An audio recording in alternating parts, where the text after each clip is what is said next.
I was honoured to be asked to come and present the awards today.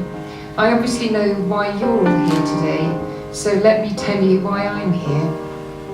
Quite simply, I'm here today because of you. Memories can be strange things that can fade with time, but recollection of what happened to me 10 years ago is as clear today as if it happened yesterday.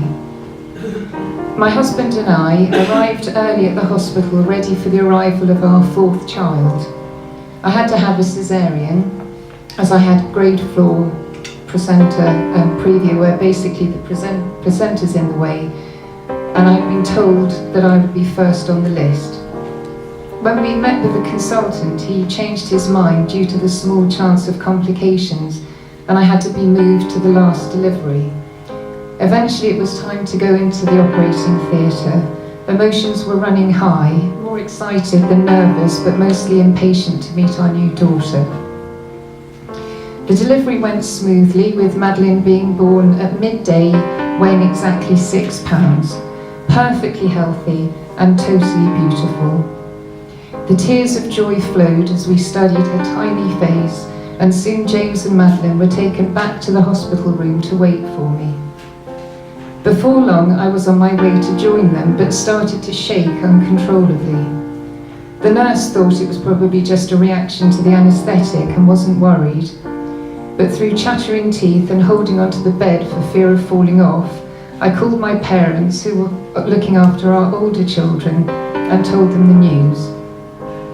The shaking soon started to subside, and they brought in our other children, Camilla, who was 15, Emily 13 and Jamie 12, and everyone took turns holding Madeline and having their photographs taken.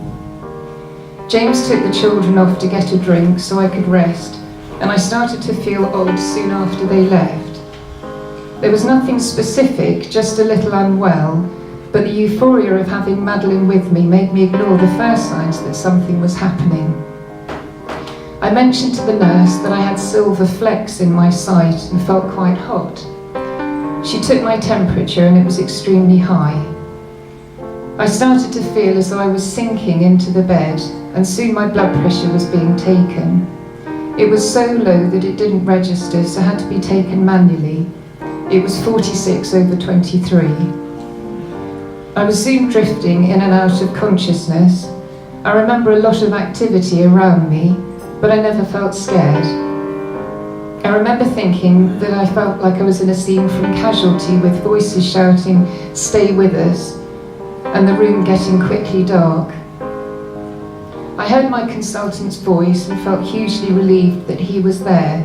He'd left a meeting early and just happened to pop in to see me as the chaos started. My pulse was racing and I was bleeding through the scar, and I remember being told I had to go back to surgery, and was aware of being rushed down the corridor and back into the operating theatre.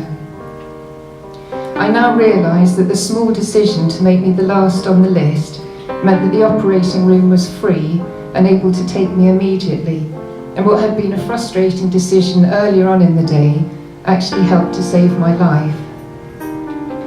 I was back in the theatre for 6 hours, and at one point there were 19 medical staff with me. The consultant had called surgeons from the general theatre to try and help find the cause of the bleeding. Later they concluded that I developed an amniotic fluid embolism, where some of the amniotic fluid had entered the bloodstream, causing something like a toxic shock. This then developed into DIC, disseminated intravascular coagulation, a condition where the blood loses its ability to clot. They'd reopened the horizontal wound to try and find where the bleeding was coming from, and when that was unsuccessful, they made a vertical incision but still were unable to control the bleeding. In the middle of all of this, my husband and children were waiting for me, frantic for news. My consultant had left them from the operating theatre to explain what was happening. They'd been told that I was hemorrhaging internally, but didn't know what was causing it or how to stop it. It was touch and go, and I can only imagine what they were feeling. I received 28 units of blood and was placed in a medically induced coma for 3 days to let my body settle.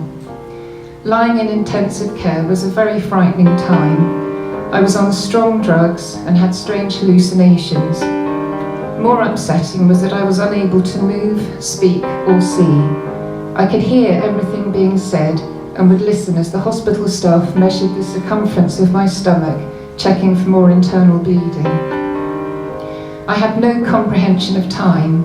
I didn't know if minutes were hours or hours were days. James managed to bring Madeleine from the baby unit into the ICU to visit me. They didn't allow anyone under 16, so it took a lot of negotiating, but I will never forget feeling her laying next to me in the crook of my arm. The nurse took Madeleine's tiny foot out of her baby grow and put it in the palm of my hand, and it was the most wonderful thing I had ever felt. Eventually I was moved out of ICU and into a high dependency part of the hospital. The nursing staff were truly wonderful, but as I was still unable to hold Madeleine, I had someone helping me at all times.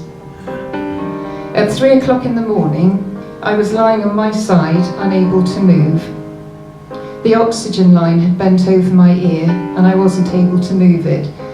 I was feeling pretty helpless and for the first time rather sorry for myself. The ward was busier that night and the nurse came in with Madeleine, who was screaming. She was a very placid baby who barely cried, so this was very unusual. The midwife said she was sorry, but she was needed and would have to leave Madeleine with me. She lay Madeleine next to me and within seconds she stopped crying and was asleep. The nurse said that's just what she needed. It was a turning point for me. Up until then I felt pretty hopeless as a mum, but decided there and then to stop feeling sorry for myself and get on with recovering. A week later and I was home, still sore and with a lot of recovery ahead, but getting better all the time. As I started to feel stronger, I looked into what had happened to me. I learned that AFE is extremely rare and totally unpredictable.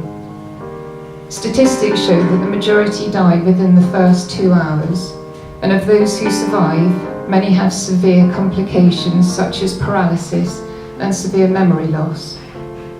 I have been incredibly lucky. Although I do suffer from occasional word loss, I had, as my consultant put it, had a very lucky escape.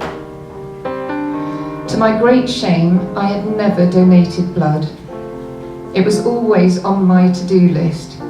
I contacted the National Blood Service to find out when I would be able to donate, only to be told that after what had happened, it would be impossible.